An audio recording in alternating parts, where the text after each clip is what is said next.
Yes hello student, हम start करने जा रहे हैं exercise 8.2 question number 1।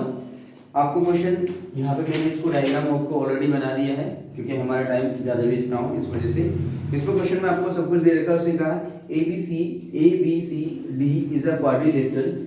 A B C D is a quadrilateral आपके पास दे रखा है in which P Q R S are the mid point of P Q R S are the mid point of A B BC, CD and DA respectively।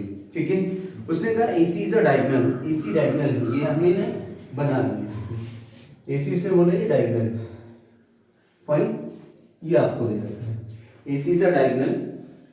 जब ये diagonal दे रखा आपको show करना है कि SR जो है, ये आपको क्वेश्चन दे रखा है SR जो है, जो SR होगा वो AC के यानी कि पैरेलल भी होगा और SR की वैल्यू हाफ ऑफ AC होगी, राइट। ये आपकी मिड पॉइंट थ्योरम है। यस स्टूडेंट, ये आपकी मिड पॉइंट थ्योरम यूज होगी इसमें। समझिए मिड पॉइंट थ्योरम होती क्या है। अगर मान लीजिए आपके पास ये ट्रायंगल है, fine student, A B C, और ए बी का मिड पॉइंट डी है और ए सी का मिड आपके पास ये है, राइट स्टूडेंट। तो जो आपका डी होगा वो पैरेलल होगा बी सी के एंड डी ई की जो वैल्यू होगी वो हाफ होगी ए बी सी के। ठीक है, जो डी ई की जो वैल्यू होगी वो बी सी के हाफ के बराबर होगी। अगर सपोज करो ये 20 है तो ये 10 होगी, ये अगर आपके पास 50 है तो 25 होगी। क्लियर स्टूडेंट, इसी का यूज होगा, यानी कि ये आपकी मिड पॉइंट थ्योरम है। ये आपकी क्या है student, mid point theorem, mid point theorem है, राइट स्टूडेंट। इसका हम यूज करेंगे इसका, फाइन। देखिए ध्यान से यहाँ पे स्टूडेंट, भाई आपको यहाँ पे कंडीशन में है, अगर मैं बात कर रहा हूँ ट्रायंगल ए सी डी के अंदर, ठीक है। सॉल्यूशन पे आते हैं, प्रूफ पे करते हैं। इन ट्रायंगल ए सी डी में आपको दिख रहा होगा कि जो आपका आर है वो सी डी का मिड है और जो एस है वो ए डी का मिड है। तो आप यहाँ पे लिखेंगे in triangle A C D R and S are the midpoint of CD and DA respectively, right. ये जो R है और जो आपके पास S है, R जो है वो CD का मिड पॉइंट है और जो आपके पास S है वो DA का मिड पॉइंट है। फाइन स्टूडेंट, जब ये कंडीशन होगी तो आपको पता है मिड पॉइंट थ्योरम क्या कहती है कि SR जो होगा वो पैरेलल होगा AC के and SR is equal to होगा आपके पास हाफ ऑफ AC। तो यहां पे आपको लिखना पड़ेगा by mid point theorem, by mid point theorem, right student. By mid point theorem से हम ये कह सकते हैं कि जो SR है वो AC के पैरेलल है और जो SR है वो हाफ ऑफ AC है, राइट इक्वेशन, राइट स्टूडेंट। ये आपका प्रूव हो गया, ठीक। अब नेक्स्ट, अगर मैं इसको इक्वेशन फर्स्ट मान लूं, इसको इक्वेशन फर्स्ट इसलिए माना स्टूडेंट क्योंकि हम ये सेकंड पार्ट को प्रूव करने के लिए आपको इसकी जरूरत पड़ेगी। अब देखो जरा, उसने कहा है कि जो आपका PQ है वो पैरेलल यानी कि इक्वल टू है किसके, SR के। तो अब हम क्या करेंगे, इन ट्रायंगल ABC के अंदर करेंगे, राइट स्टूडेंट। तो ABC के अंदर बात करेंगे, इन ट्रायंगल ABC में आपको पता है P and Q are the midpoint of P जो है वो AB का है, AB and BC respectively। Clear student, यानी कि जो आपके पास AB का मिड है वो P है और जो BC का मिड है वो आपके पास Q है।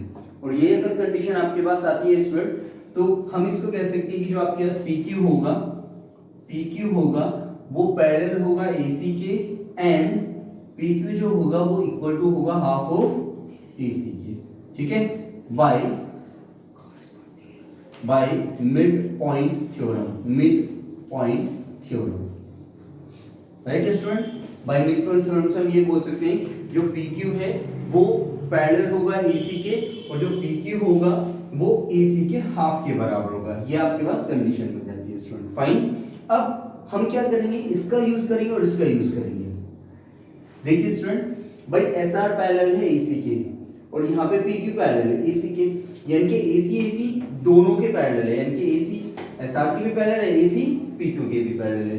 तो हम ये कह सकते हैं कि जो पी क्यू होगा वो एस आर के पैरेलल हो जाएगा, राइट। इस वाले क्वेश्चन में आपसे वो पैरेलल भी पूछ सकता था, राइट। अब उसके बाद देखिए जरा, पी क्यू जो है वो हाफ ऑफ एसी के बराबर है, एस आर जो वो भी हाफ ऑफ एसी के बराबर है, तो मैं P Q equal to S R बोल सकता हूँ, यस बोल सकता हूँ स्टूडेंट, फाइन। तो हम ये कहेंगे फ्रॉम फर्स्ट एंड सेकंड से मैं बोल सकता हूँ PQ जो है वो पैरेलल भी है SR के, और जो आपका PQ है वो इक्वल टू है आपके पास SR की। तो ये वाला पार्ट तो प्रूव हो गया,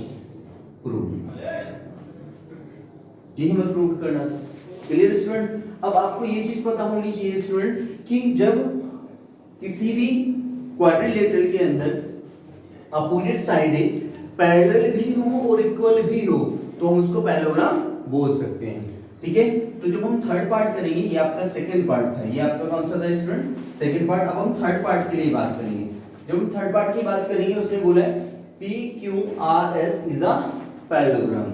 हमें पता फ्रॉम जी, ये मान लीजिए आपके पास थर्ड है, ठीक है, फ्रॉम थर्ड पार्ट से हम क्या कह सकते हैं कि PQ जो है